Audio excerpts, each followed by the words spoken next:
City India news Telugu. Welcome to city India news. Mahabubnagar జిల్లా cricket association క్రీడా మైదానంలో ఈ రోజు టి రామచంద్రారెడ్డి ఎన్ఆర్ఐ పెవిలియన్ క్రీడాకారుల డ్రెస్సింగ్ రూమ్ మరియు ఆఫీస్ కార్యాలయం గదులను Mahabubnagar MLA NM Srinivas Reddy ప్రారంభించి మాట్లాడారు. దేశానికి ప్రాతినిధ్యం వహించే స్థాయికి జిల్లా క్రీడాకారులు ఎదగాలని ఆయన ఆకాంక్షించారు.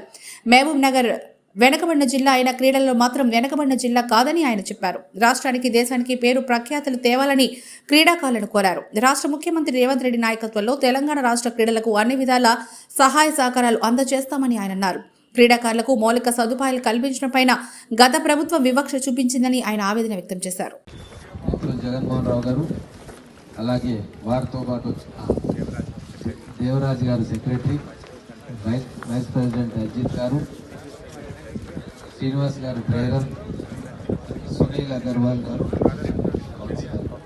అలాగే మా జిల్లాకు సంబంధించి ఇక్కడ జిల్లా బాధ్యులు రాజశేఖర్ గారు, చంద్రశేఖర్ గౌడ్ గారు, పెద్దలు మనోహర్ రెడ్డి గారు, పెద్దలు రాజేందర్ రెడ్డి గారు, కృష్ణమూర్తి గారు, తర్వాత ఉదేష్ గారు, గోపాలకృష్ణ గారు కోచ్, అబ్దుల్లా బిన్ అహ్మద్ గారు కోచ్, మన్నాన్ గారు కోచ్, పాపారాయుడు గారు కౌన్సిలర్, అలాగే ఇక్కడికి వచ్చిన యువ మిత్రులు, క్రికెట్ క్రీడాకారులు, పాత్రికేయ మిత్రులు అందరికీ నమస్కారం. మొత్తం తెలంగాణలోనే మన మహబూబ్ నగర్ క్రికెట్ అసోసియేషన్ సంబంధించిన ఈ గ్రౌండ్, ఈ పరిసరాలు నెంబర్ 1 ఫెసిలిటీస్ తోటి భవిష్యత్తు క్రీడాకారులను తయారు చేయాలని చెప్పి మనస్ఫూర్తిగా కోరుకునే వాళ్ళలో నేను కూడా ఒకరు. నేను కూడా క్రికెట్ ఆడినాను, అంటే మామూలుగా ఆడలేదు, చాలా సీరియస్గానే ఆడినా. చాలా దగ్గర రిప్రజెంట్ కూడా చేసినాం, తర్వాత యూనివర్సిటీ కూడా ఆడినా. కాబట్టి నాకు ప్రత్యేకమైన అభిమానం ఈ క్రీడ అంటే. ఇప్పుడు అదృష్టవశాత్తు మా మిత్రులు నేనేమైనా అడిగితే తీసేయలేరని అనుకుంటున్నా, అటువంటి మిత్రులు ఇప్పుడు హెచ్సిఏ ప్రెసిడెంట్ అయింది. కాబట్టి ఖచ్చితంగా మా మహబూబ్ నగర్ ప్రజలందరి తరఫున, క్రికెట్ అభిమానుల తరఫున దీన్ని హైదరాబాద్ తర్వాత నెంబర్ 1 ఫెసిలిటీగా చేయాలని చెప్పి మా ప్రజలందరి తరఫున, మా క్రీడాకారుల తరఫున మిమ్మల్ని కోరుకుంటా ఉన్నా.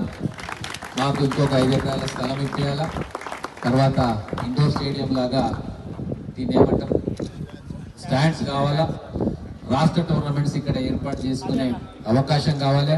మేము సంపూర్ణ సహాయ సహకారాలు మేము కానీ మా పట్టణ ప్రముఖులు కానీ అన్ని రకాలుగా ఇస్తాం. మీ వంతు కృషి, ఎందుకంటే బీసీసీఐ నెంబర్ 1 క్యాష్ రిచ్, అలాగే హెచ్సిఏ కూడా సమృద్ధిగా సంపదతో ఉన్నది. కాబట్టి మేము మహబూబ్ నగర్ పాలమూరు కొద్దిగా వెనుకబడ్డం సంపద విషయంలో.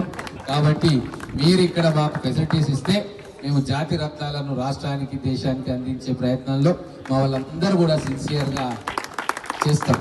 మా సురేష్ అన్న లాంటి వాళ్ళు అయితే చిన్నప్పటి నుంచి చూస్తూ ఉన్నా, క్రికెట్కి డెడికేట్ అయ్యారు వాళ్ళు ఆ కాలంలో.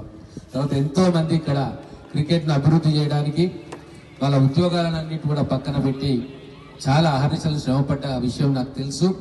అలాగే స్టేట్కు రూరల్ తెలంగాణ నుంచి అత్యధికమైన క్రీడాకారులను ఇచ్చే జిల్లాగా మహబూబ్ నగర్ గతంలో పేరుండింది. మరి ఇప్పటి పరిస్థితి ఏందో నాకు తెలియదు. ఇప్పుడు స్టాండ్ బైలలో ఉండవద్దు, అక్కడ ఆడాలి.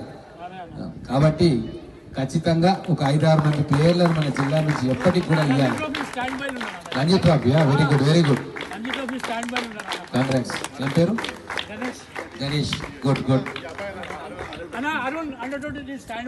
Very good, okay.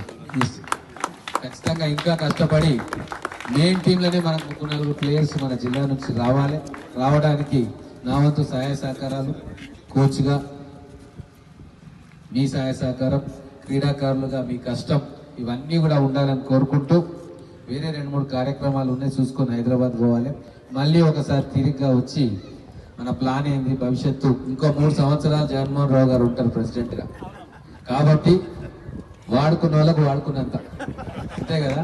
ఖచ్చితంగా మీ డిమాండ్లు పెడితే వారి వెంబడి పడి, ఎందుకంటే వారికి కూడా మహబూబ్ నగర్ అంటే ప్రేమ ఖచ్చితంగా ఉంటుంది. ఎందుకంటే కొద్దిగా వెనక్కు నెట్టేయబడ్డ ప్రాంతం కాబట్టి ఇక్కడ నుంచి క్రీడాకారులు రావాలి.